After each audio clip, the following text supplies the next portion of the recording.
Okay, good morning, everybody. Today we are on, let's see, lecture 12.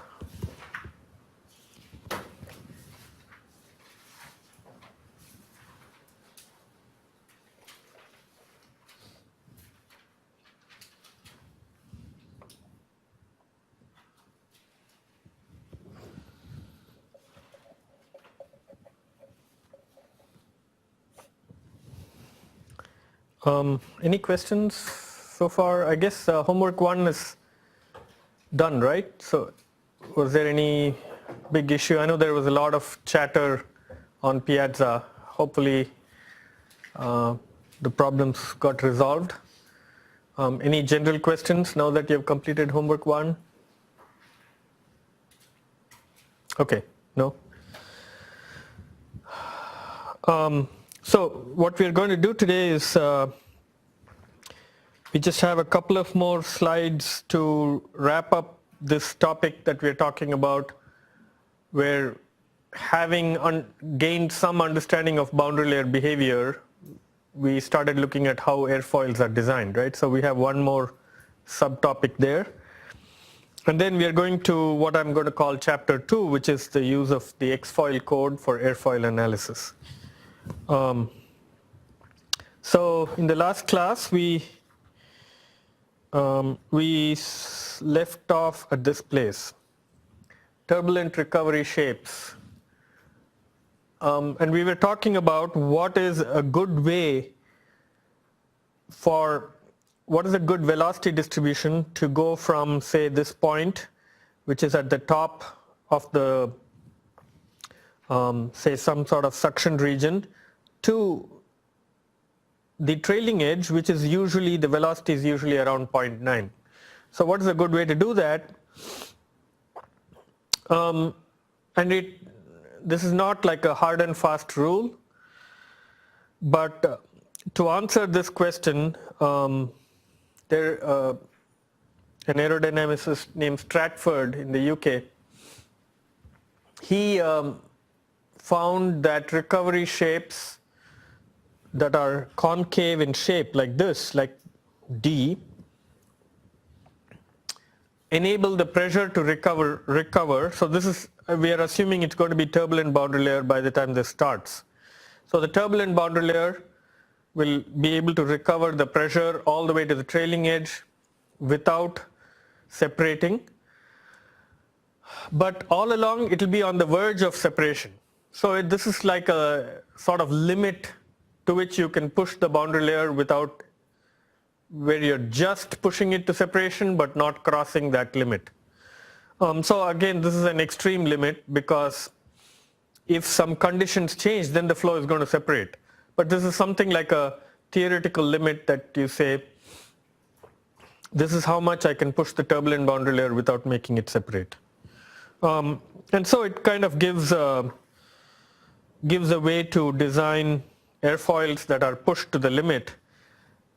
It's not necessarily a good idea to push it all the way to a limit, because something may happen and the airfoil may stall prematurely or something, but at least it's useful to know what the limit is. So based on this, another aerodynamicist, Robert Liebeck,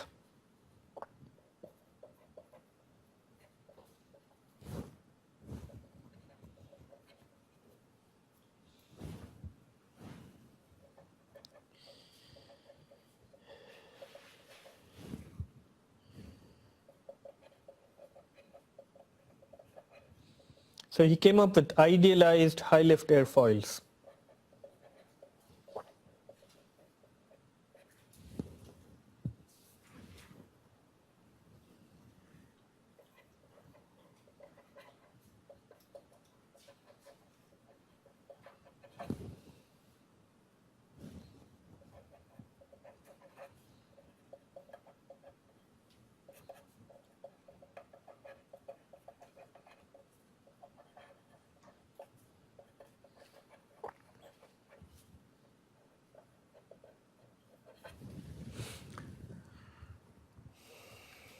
So the question he posed was,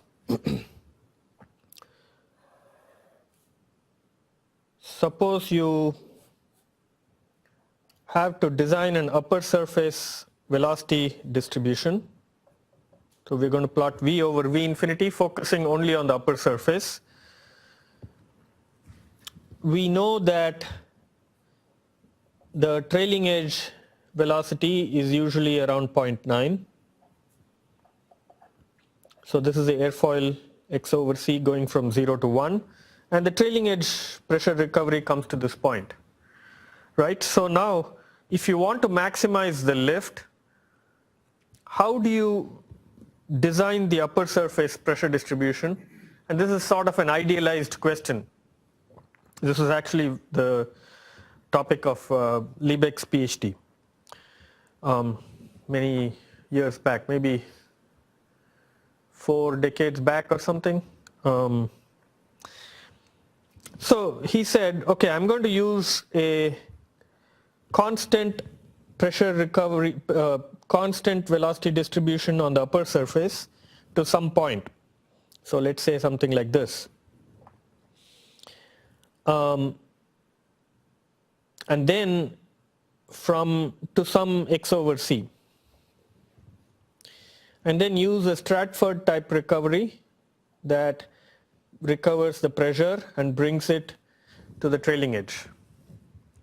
Right, so the Stratford recovery is one where it will keep the turbulent boundary layer on the verge of separation, but it won't separate it, right?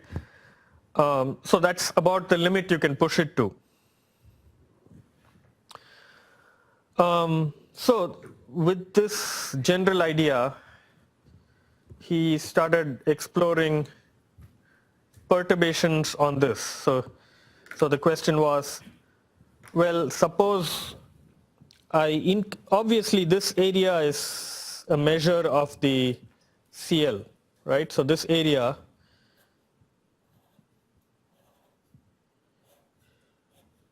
is the amount of lift.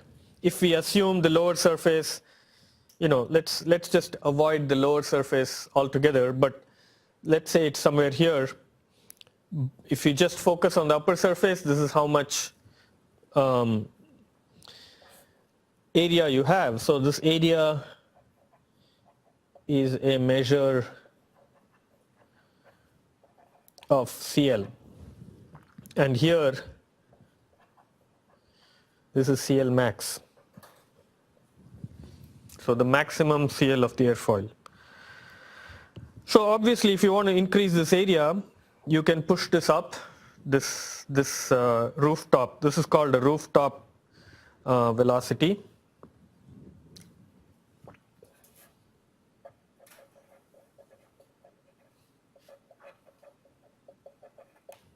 And this is the Stratford .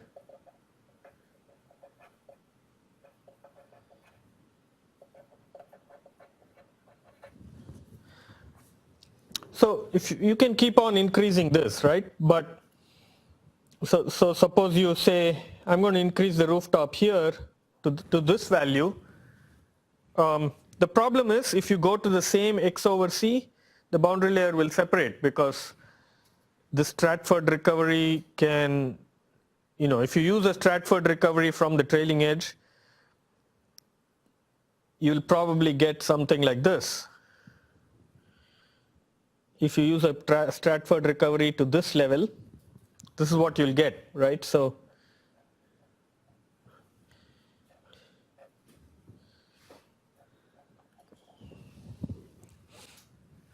although you have pushed up the level, the amount of x over c over which you can have the rooftop is smaller. On the other hand, if you say, well, I want a large region of rooftop because that increases the lift, then you'll get something like this.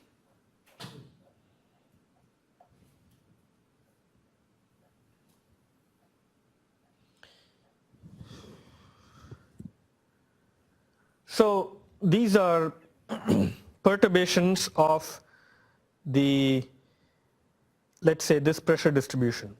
You can have a higher rooftop, but it will be smaller, or you can have a lower rooftop which will be longer, and at some point there is going to be an optimum, and that's kind of what he did. So the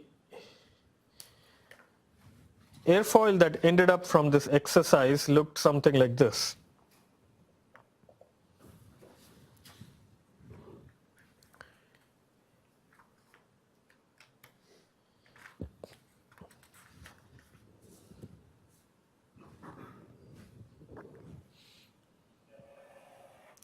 So I'm going to draw a CL alpha curve.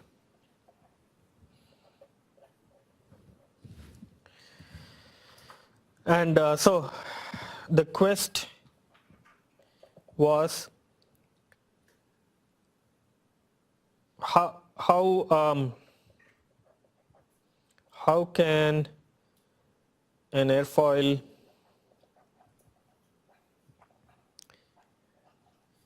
be designed for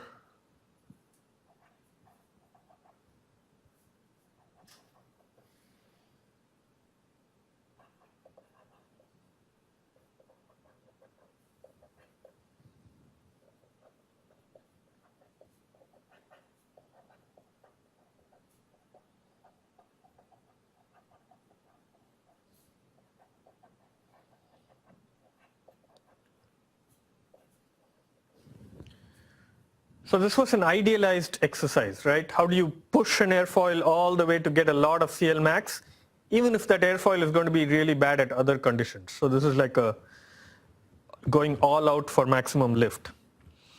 And so maybe a typical airfoil will look like this.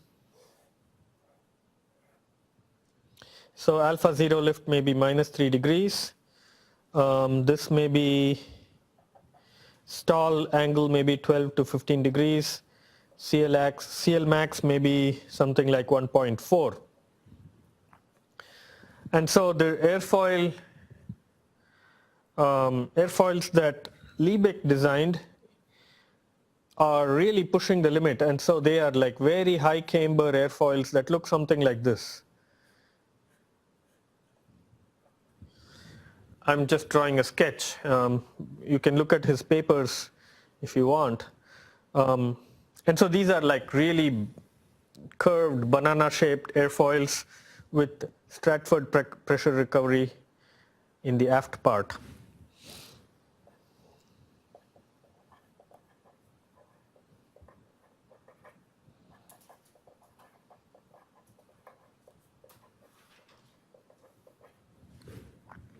And so this airfoil would probably perform really bad at zero angle of attack and even at small angles of attack. It's almost like the only place where it will work well is very near the high lift condition. So the high lift airfoil probably got something like CL max of 2, and it probably worked in this region.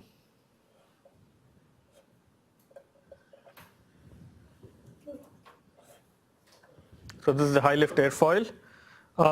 So really it will work only in this region, but then if you extrapolate it, this alpha 0 lift will be somewhere there. And so it's very rare for someone to say, okay, I'm going to go all out for CL max design. But if you have to, sometimes in race cars that might work. Even there, you don't want to push everything to a limit where the smallest change in operating condition will make the airfoil stall. So, but again, the purpose of this was to see what is the absolute limit. So these general ideas have since been used in many airfoils. So some other more modern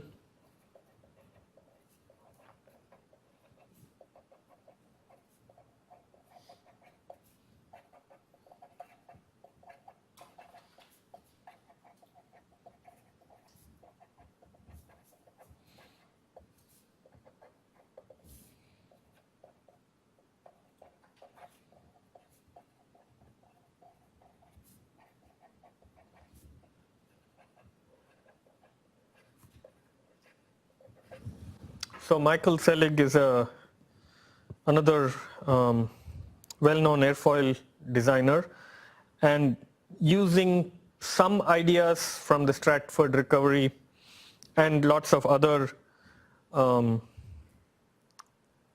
lessons learned from experience designing low Reynolds number airfoils. He designed two airfoils called the S1210 and 1223. And so these use the Stratford recovery and some other concepts. Okay, so we're at the end of this chapter and this topic where we are using knowledge of boundary layer behavior to see how airfoils are designed. We're now going to go to the next chapter, which is the X-foil code for airfoil analysis. And those data files that you've used in homework 1 are all from X-foil. And so you've actually got some familiarity already with at least handling outputs from X-foil. Now we are actually going to go and run the code and do, we're going to put in airfoils and we're going to see all those, what happens for different conditions. So, so the first part of this, so this is going to be called chapter 2, just in our bookkeeping. So we'll start off with some introduction.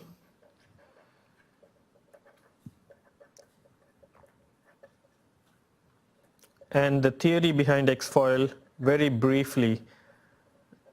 The X-foil code is itself a very extensive and complicated code.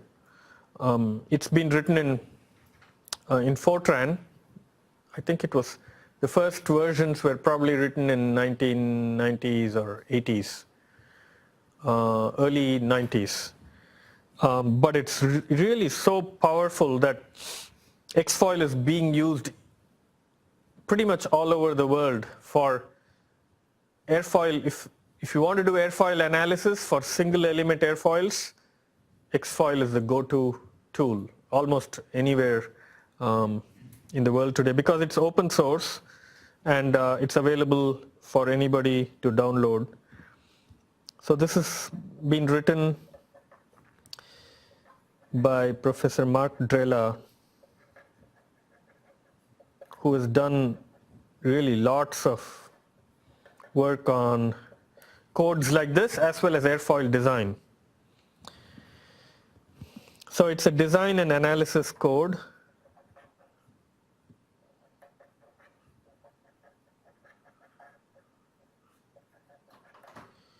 For airfoils. And it's really meant only for single element airfoils. Subsonic flow.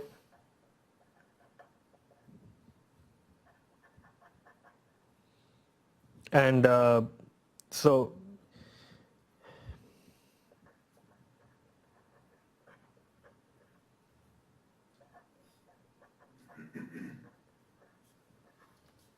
as long as there are no shock waves, X-foil can handle it. We'll use it only for the analysis portion. We use only the analysis portion.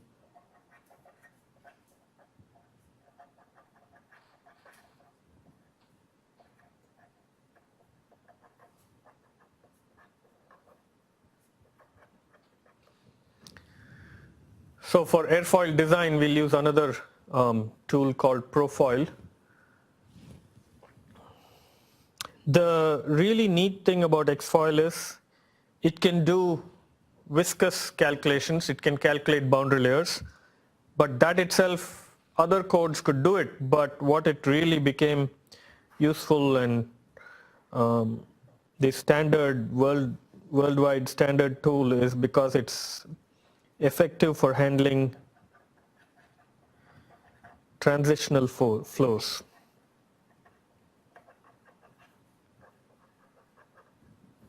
Both laminar and turbulent.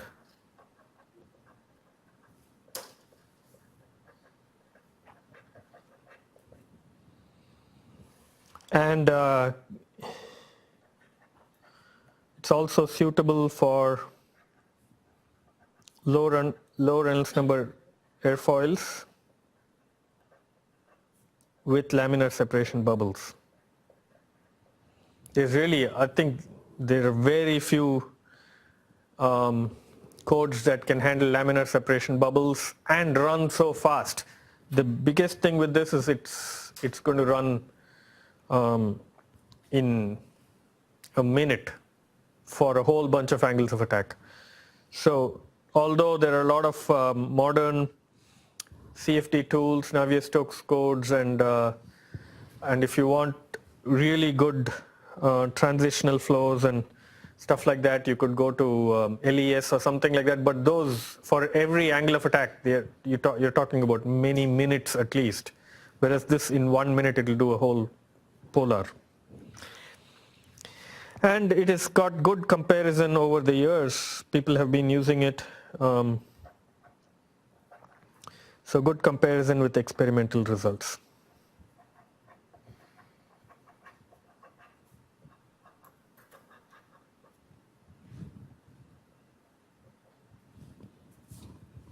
Okay.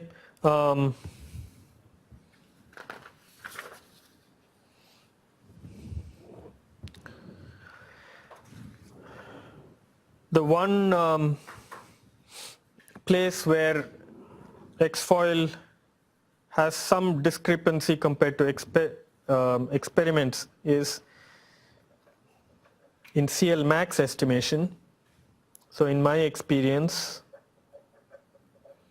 and from comments by other users,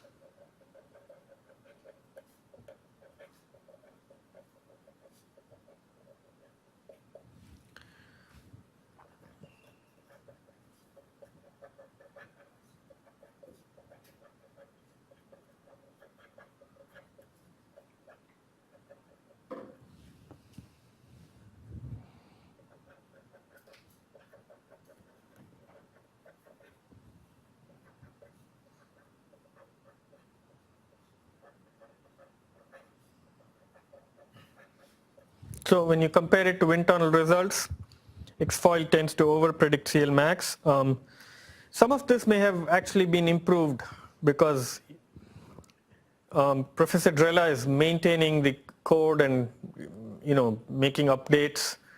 So over the years, these things have been improved, but still it does, when you compare it to wind tunnel results, it does overpredict CL max. But then people keep constantly asking the question,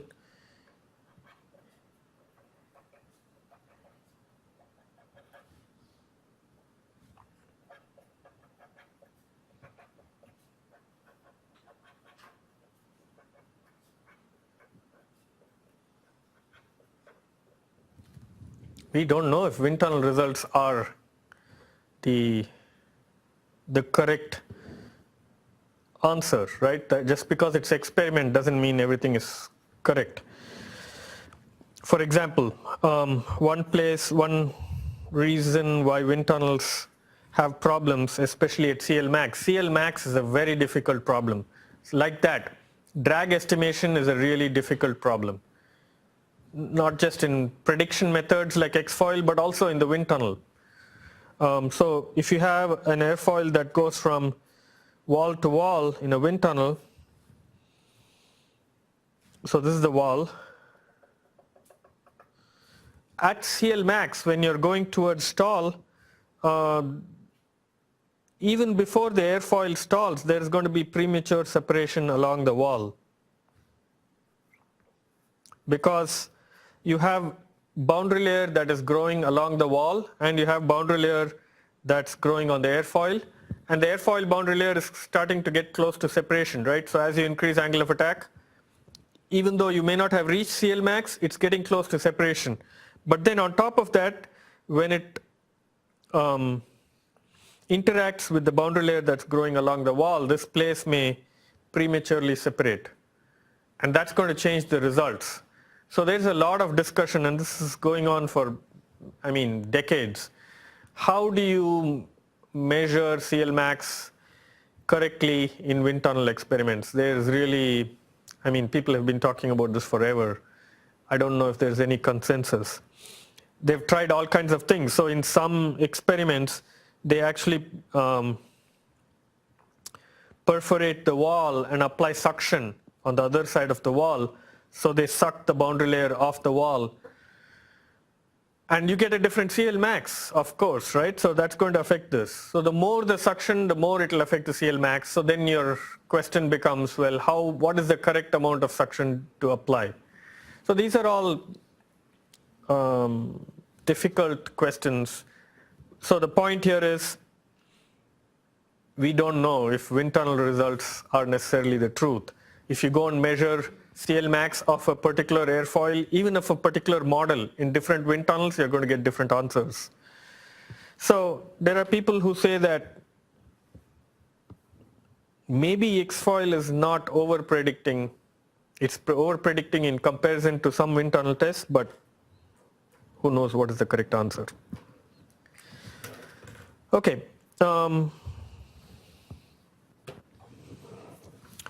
So one reason why X-foil is being used all over the world is because X-foil is an open source public domain code.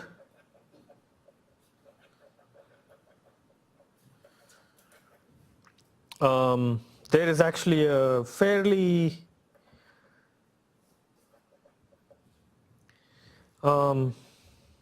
active discussion group on Yahoo. It's like who uses Yahoo these days? But remember that this code became popular in the 90s, and the discussion group was established there, and it's still going on. Nobody wants to go and disrupt that, right? It works. There was no Facebook then, I guess. But there's very interesting discussion that happens here. So if you're interested in aerodynamics, I would recommend you create a Yahoo account and then go subscribe to this, and it'll come to your email. And I mean, it's once in a while there'll be some really great discussion, and there are some very experienced aerodynamicists in this group who reply to questions, and it's good. I encourage you to do it. So there is also another code which we won't use in this class, but it's a very useful code called AVL. It's a 3D vortex lattice method for wing analysis, wing aircraft. So you can put an aircraft wing, horizontal tail, vertical tail, and do 3D analysis. And you can also do stability derivatives and all that sort of stuff that's very useful for aircraft. So this can, for aircraft configurations,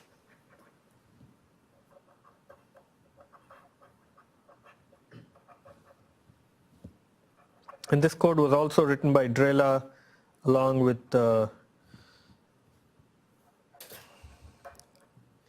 another colleague called Youngren. So this Yahoo discussion group, although it's called X-foil group, they frequently discuss stuff on AVL and other 3D kind of problems. How many of you use Fortran? No? Not? You do CFD, right? No? Even the CFD guys don't use Fortran now? How many work in CFD? Oh, I thought some of you were doing CFD stuff. Anyway, so you're not going to believe me if I say this, but this is an excellent code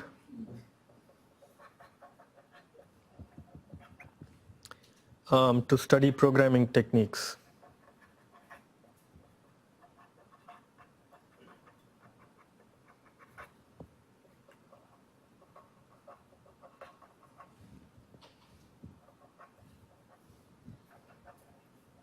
So if you just want to see how people have written very elaborate, complex codes that do all kinds of things, you should go look at it.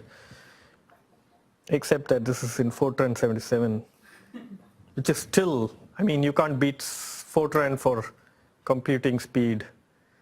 I mean, I guess everybody here is probably using MATLAB and you've probably not touched Fortran, but if you want computing speed, I don't know, I think it's even faster than C. So, a lot of people have abandoned it, saying it's ancient and so on, but if you want real programming speed, that's why a lot of the CFD faculty members in this department and many other places, they still stick to Fortran. It's not Fortran 77 anymore, it's Fortran 90, but the fundamentals are pretty much the same. Okay.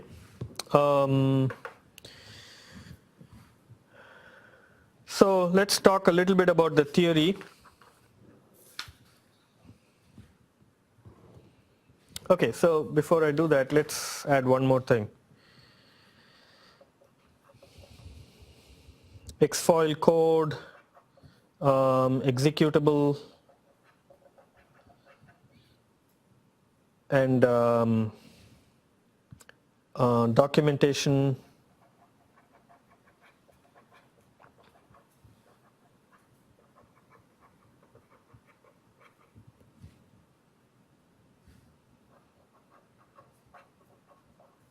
Are all available from the Xfoil website, and you just have to search for something like Xfoil Drela and you'll find this website. We'll actually go and look at it shortly. So we'll very briefly talk about the Xfoil theory overview.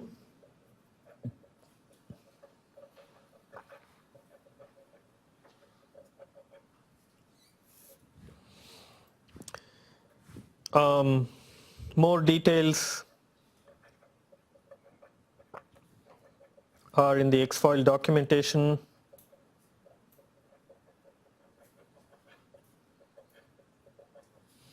And in papers by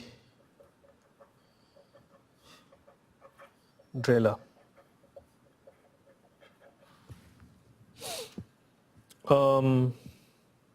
So at the foundation of Xfoil is an inviscid analysis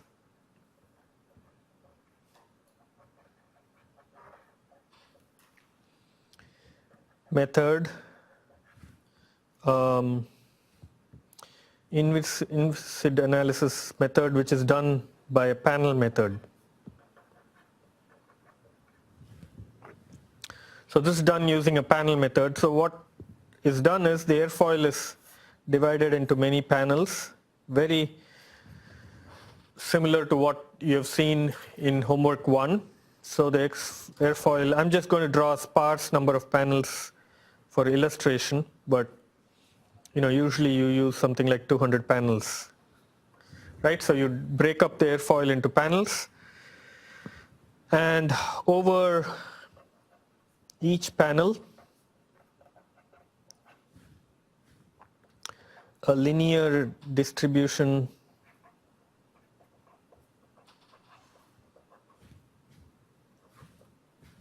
of surface vorticity is used.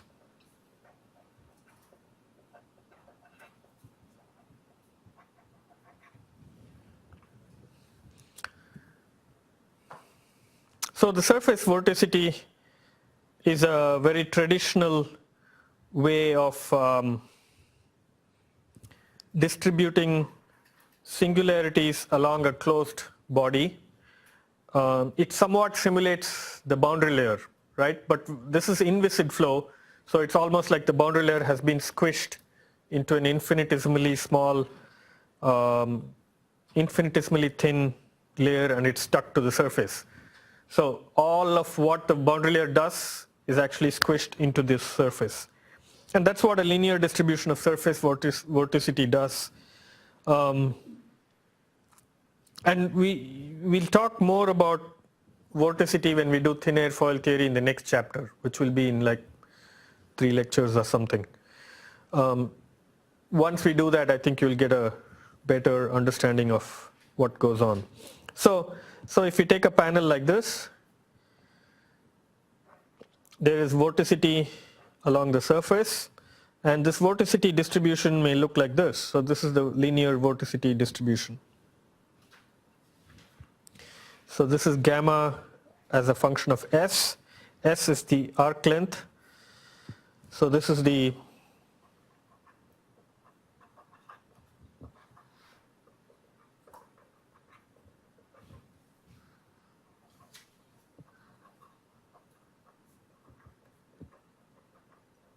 gamma is the symbol for vorticity, or vortex sheet strength is another way to call this. So when you put an airfoil at an angle of attack and solve for the flow, X-foil essentially calculates this vorticity. So the vorticity on all the panels, the vorticity distribution is calculated, and that becomes the inviscid solution.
So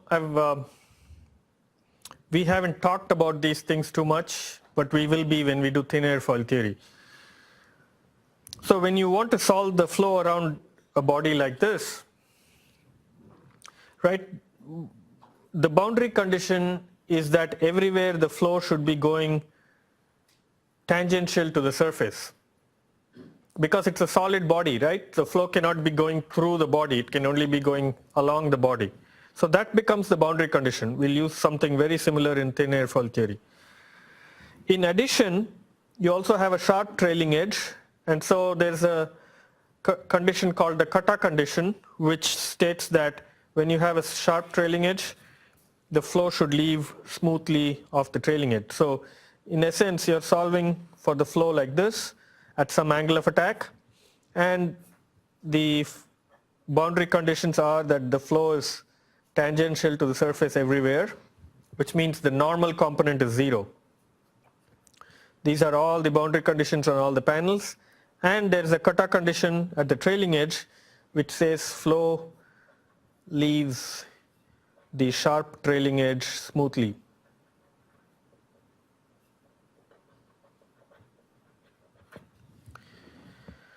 So that is the inviscid. When all this is done, the panel method will give the inviscid solution. So at the end of the inviscid solution,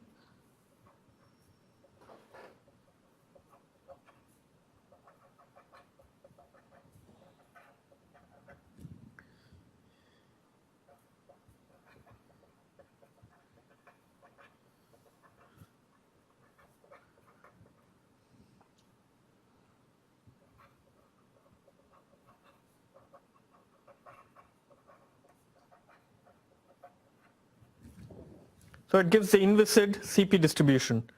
So maybe something like this.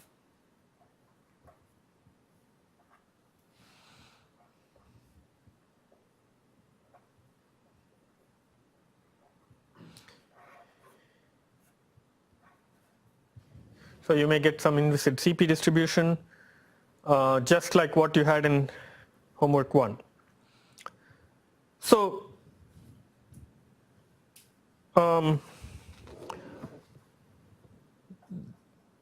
the big benefit of X-foil is that it can do viscous calculations too.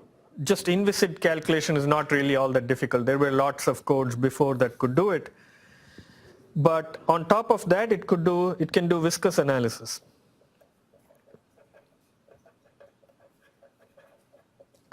Using what is called an integral boundary layer theory.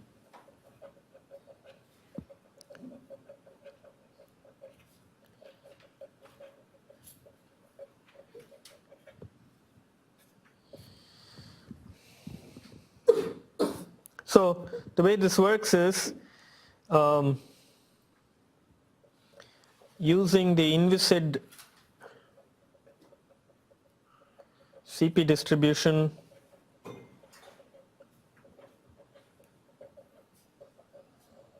as a starting point,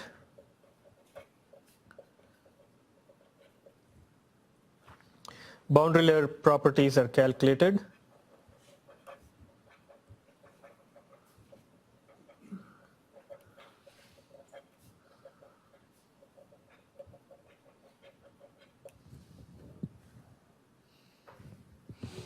And for this, the integral boundary layer method is used.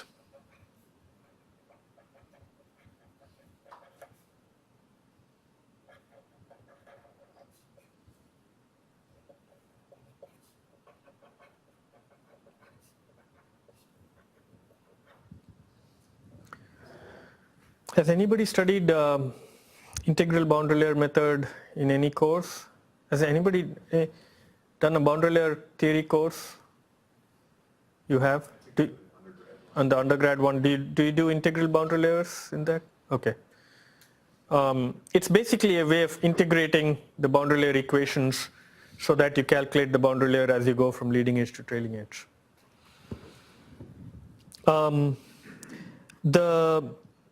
This also has been known for a long time, right? But then X-foil started working really well because this theory has some enhancements to the IBL to handle thin separated flow.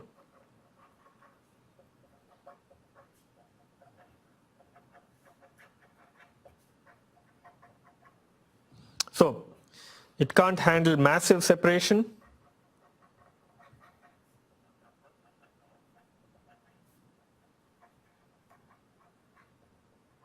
but as long as there is some thin, the separation is there, but it's as long as it is somewhat thin, X-foil can handle it. So it works more or less up to CL max. After CL max, things start becoming questionable because the theory is not meant to handle it. But that itself is a huge benefit, to have a code that can quickly predict airfoil properties all the way to CL max. That was a game changer. And it can handle laminar to turbulent boundary layer transition. So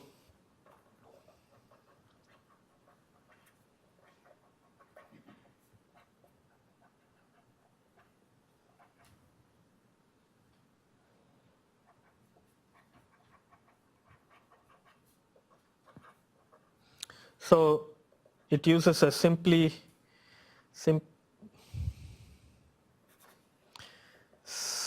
simplified e to the n method for boundary layer transition calculation.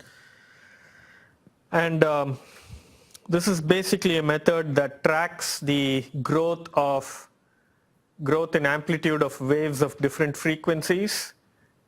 And there are some theories that say when the amplitude of certain waves reaches some critical value, that means the laminar boundary layer can be assumed to become turbulent at that point. Okay, so each of these pieces was already there before X-foil. People already had panel methods. They've been around for a long time. And then people figured out that you can use an integral boundary layer, use the CP distribution from the panel method, put it into integral boundary layer, you'll get a boundary layer calculation. but still there was no tool that was really effective. And then this part, the thin separated flows, that made a big difference. The boundary layer transition with a simplified e to the n method, that made a big difference. And then the other key is that there is an iterative process. Okay, so what happens now is, so you've done the inviscid analysis and you've got a pressure distribution, right? So the previous page we talked about how you get an inviscid pressure distribution. This is fed to the boundary layer. Now the boundary layer in some sense changes the shape of the airfoil, right? Are you all familiar with this? When there is a boundary layer, it slightly alters the shape of the airfoil. So now this pressure distribution is outdated. It's no longer correct because the boundary layer has changed it. So you can calculate a new pressure distribution after the boundary layer calculation. And then, so now there's an iterative process. So the new pressure distribution is again fed to calculate a new boundary layer. And the new boundary layer will calculate a new pressure distribution, and eventually the procedure should converge. If it's the case that's X-foil can handle, it will converge. So the boundary layer's displacement thickness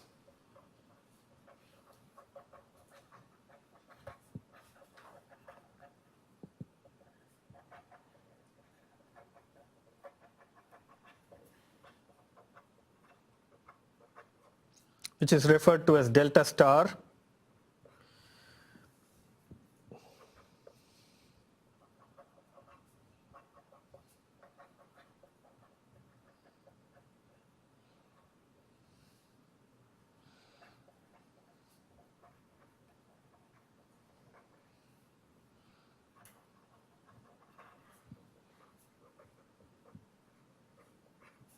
So the airfoil shape in effect gets altered.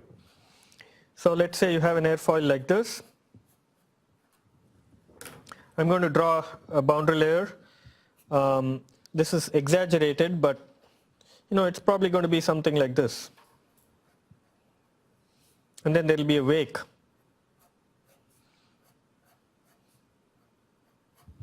So you can see that the airfoil shape has been altered. It's become thicker.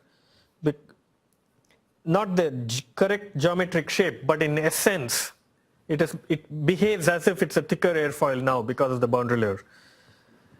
And so if the airfoil shape essentially in effect changes, the CP distribution will also change. And so that whole calculation has to be iterated until convergence. So what happens is, so an iterative process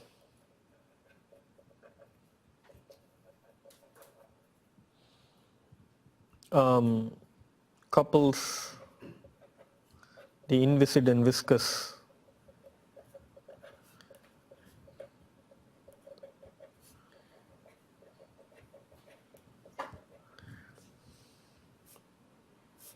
So let's say you have an inviscid calculation. You do a boundary layer calculation on top of this.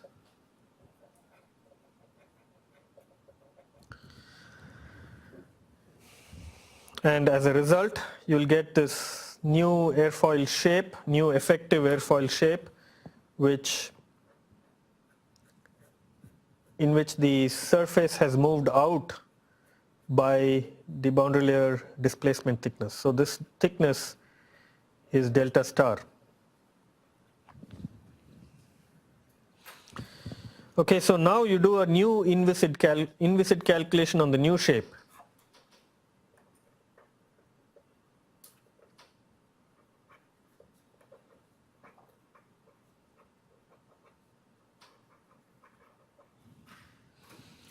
And you'll get a new pressure distribution.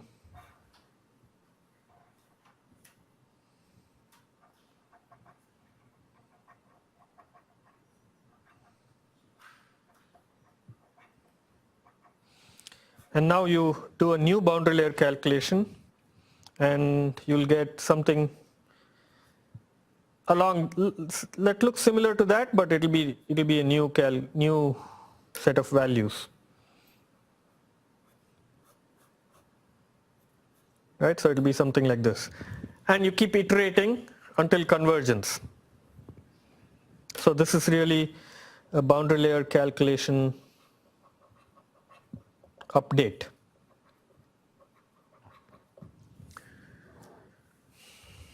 So even this idea was not new. Even this was done by other people before. But this whole thing was pretty problematic because this convergence was very tricky. It was not a routine. It wouldn't always converge in a routine fashion. So it will converge, it will work in some cases, in some other cases it didn't work. So the big reason why it started working with X-foil is that this viscous inviscid interaction, right? This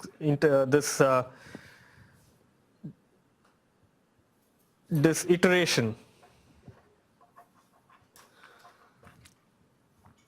in X-foil is handled using a Newton iteration.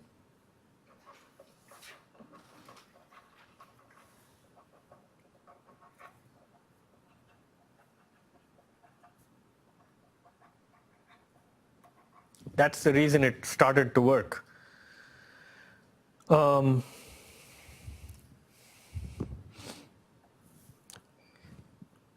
And when these iterations converge,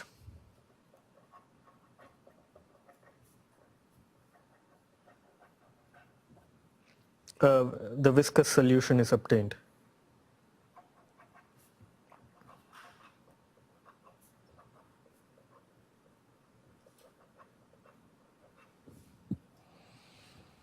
So, yes? What's your convergence criteria? Like, how do you know that it's converged? What solution you converge? So X-foil has built-in stuff to say when, for example, the pressure distribution between one iteration and the next doesn't change by some amount. It's all hardwired. I mean, it can be changed by the user, but it's all set and it works really well. There are some default values that you can just use. So I'm just explaining these things to give an idea of what is done inside the code. But for the most part, we don't have to really do anything here. This is just information to kind of say what is going on in the black box. We'll just use the code to do our airfoil analysis. And actually, all of this is also documented in the papers. I don't even remember what the convergence criteria is.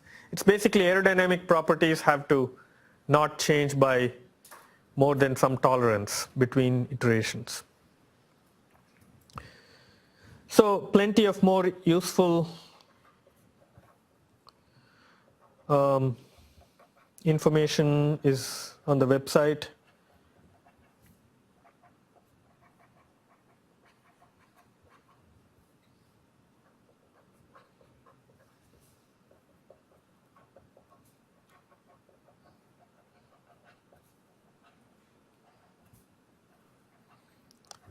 And there are papers on this topic and then and on the website.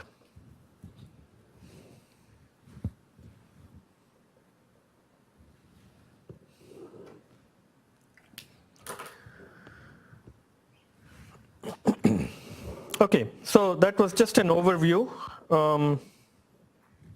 So we'll now actually go and look at how to use the code. And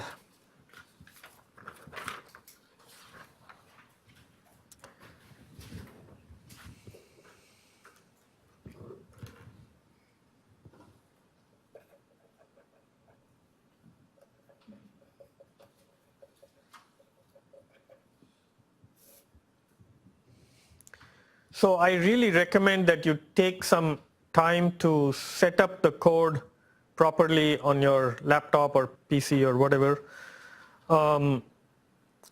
You don't have to do this. You can just download the code and then double click it like like any other Windows application and run it.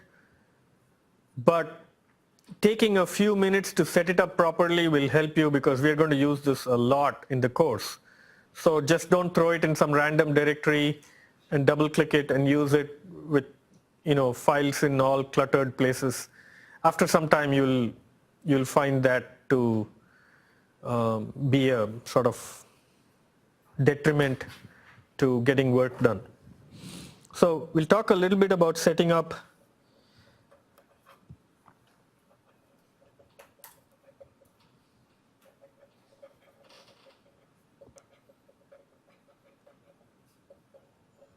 So I'm going to talk mostly about how you can use this on your Windows PC.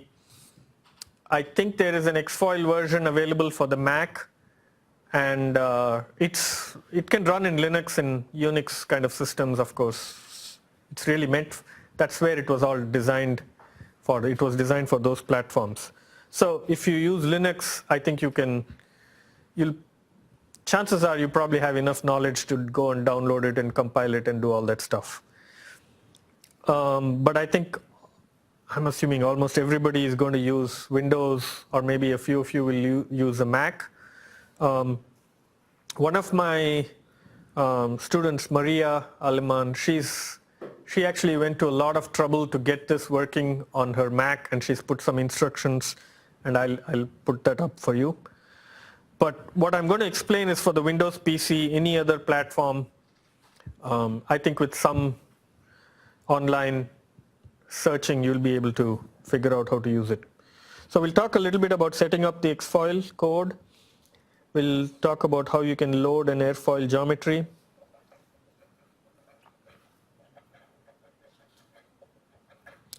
And then we'll talk about distributing panels and recommendations for doing that. Then we'll do an inviscid analysis.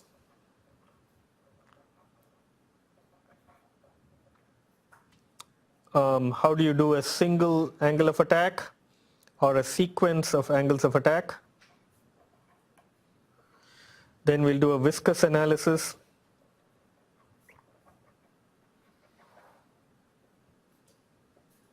Again, single alpha and sequence of alphas.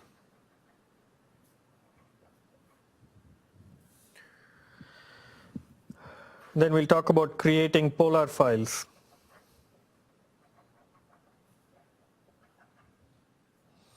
And plotting them using pplot.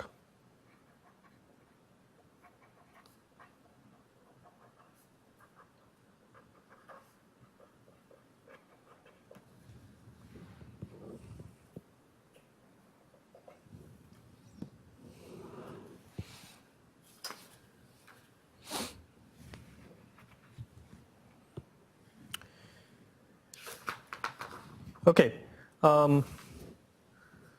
So let's talk about setting up Xfoil.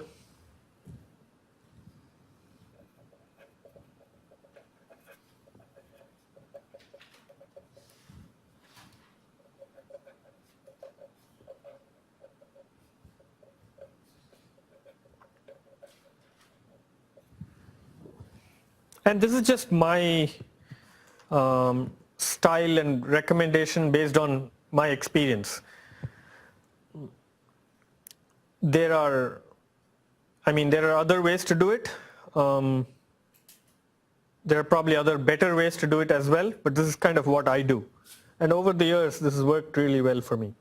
So basically download the Xfoil zip file.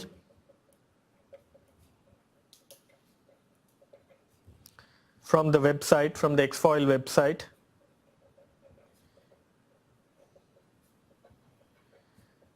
Which is, I'm not maintaining this. This is maintained by Dr. Drela. And extract it.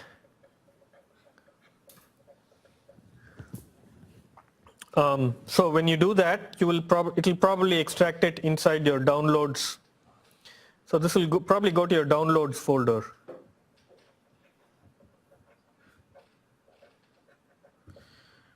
So when you extract it, I would recommend that you create a folder for Xfoil.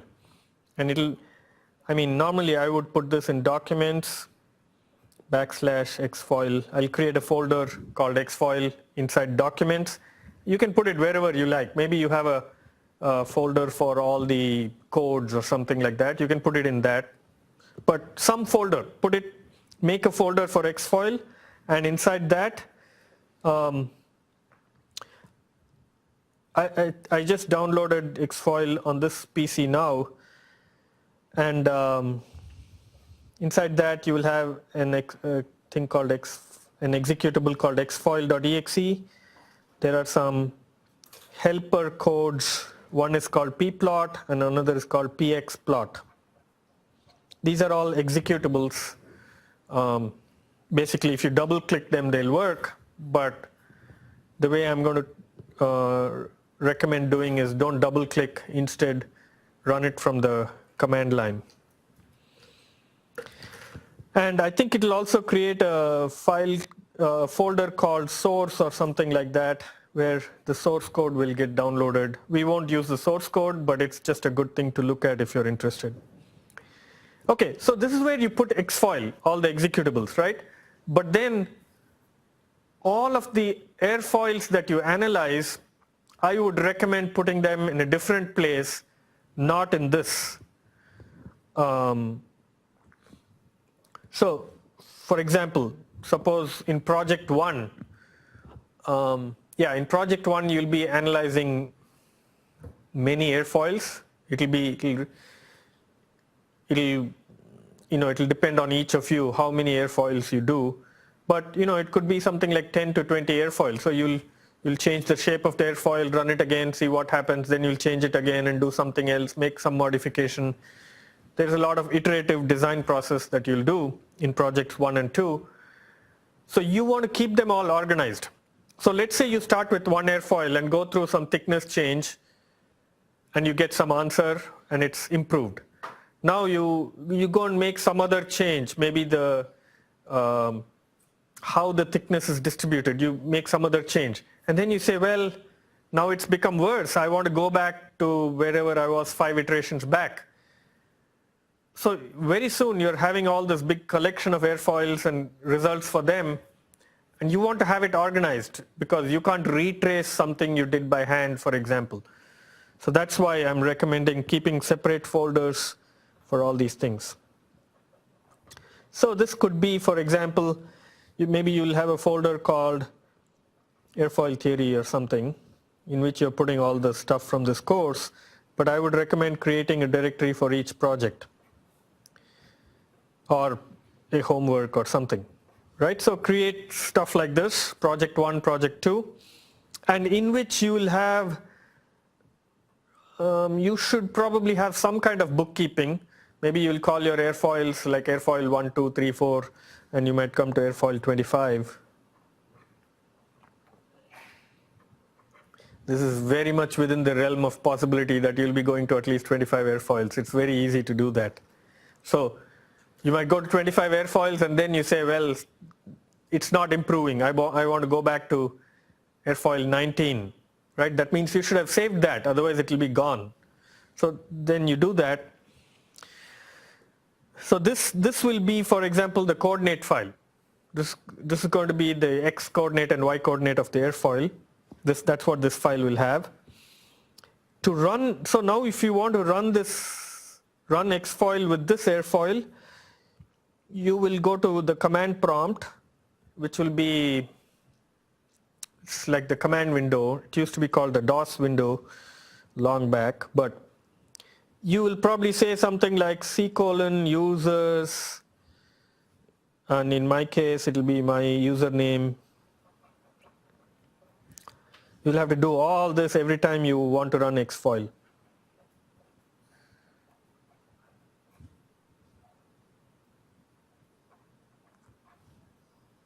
Right? So because Xfoil is here, Xfoil is in documents under /Xfoil, you are working in this folder trying to run this airfoil. So when you want to run Xfoil, you have to type all this because you're saying, hey, go to that little folder where Xfoil is, run that Xfoil on this airfoil. and that quickly becomes a big chore. So what you can do is add this folder to your Windows path.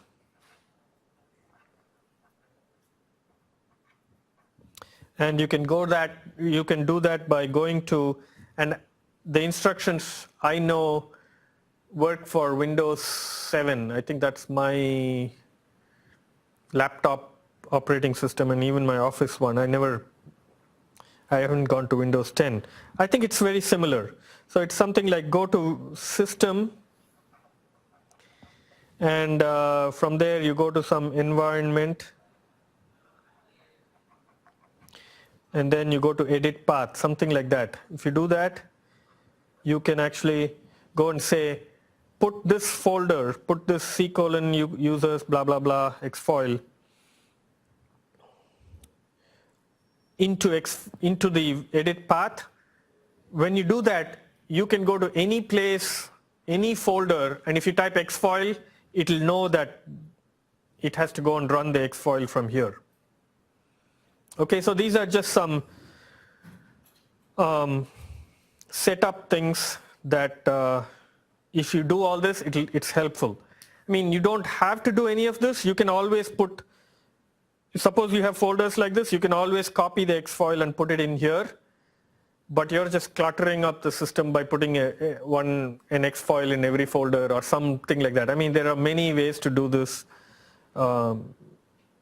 Only probably a few of them are really good practices. Did you have a question? Yes. So where in that command are you telling it to run airfoil 25, for example? Yeah, we are going to come to that. I haven't shown you what to do to run xfoil. I'm just saying organize your stuff in some manner like this. So really the folder path is just this without the xfoil. Okay. Well, if you want to run xfoil from here, from this directory, without putting it into the path, then you'll have to put all this and then type xfoil, and then say airfoil25.dat, then it will go and run it. But if you put it into the path, you can just say xfoil anywhere in your PC, and it'll know that it goes there. Okay, I'm going to go to the computer and try to show demo some things. Okay, here is the website. So it's web.mit.edu, Drela, public web xfoil. Anyway, I never remember this website. I'll just go Google xfoil Drela and I get this, right?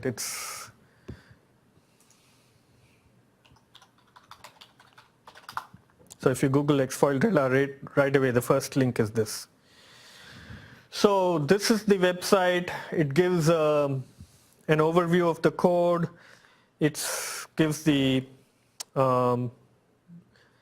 public license under which xfoil is released. This is that electronic bulletin board I was talking about, operated by or created at Yahoo Groups. I mean,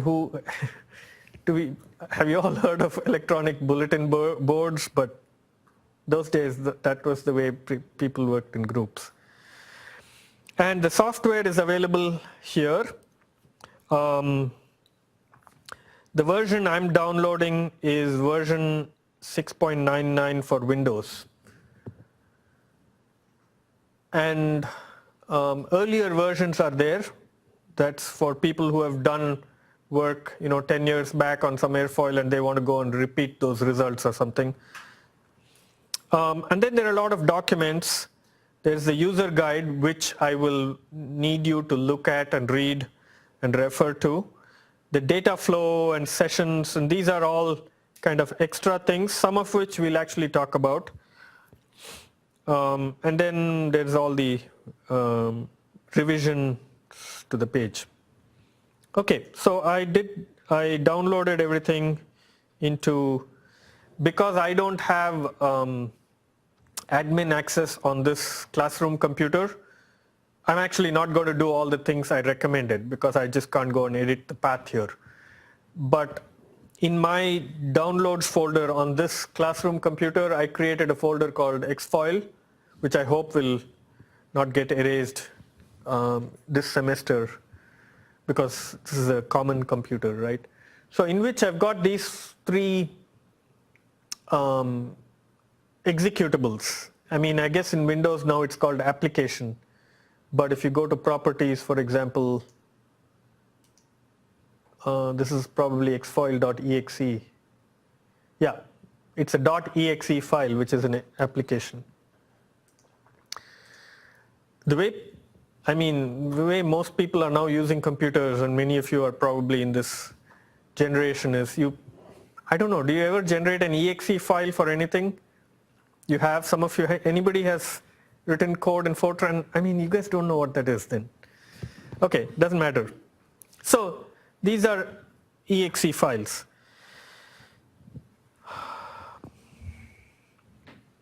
So I would recommend, you can always double click this. If you double click this, I think it'll run like this, and then you can do stuff. I don't recommend it, because we'll see this later. The power of xfoil is also that sometimes you can do a batch run of, you can batch run 100 cases.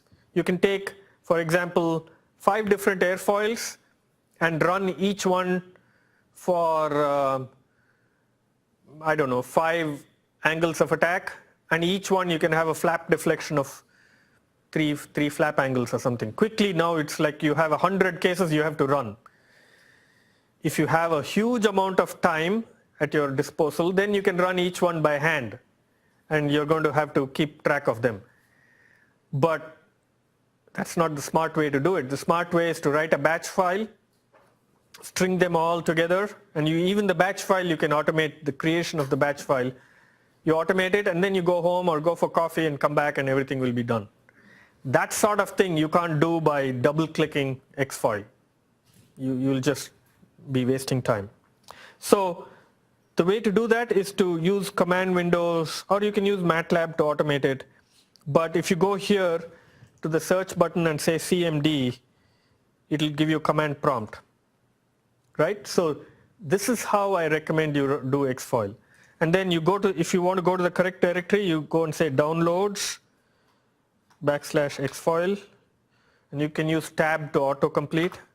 And then if you say dir, you're now in the xfoil directory with these 3 executable files, and then you can say xfoil and it works, right? But then in your case, assuming you're going to follow my instructions, you'll set up xfoil in one place and then you'll run it in some other place.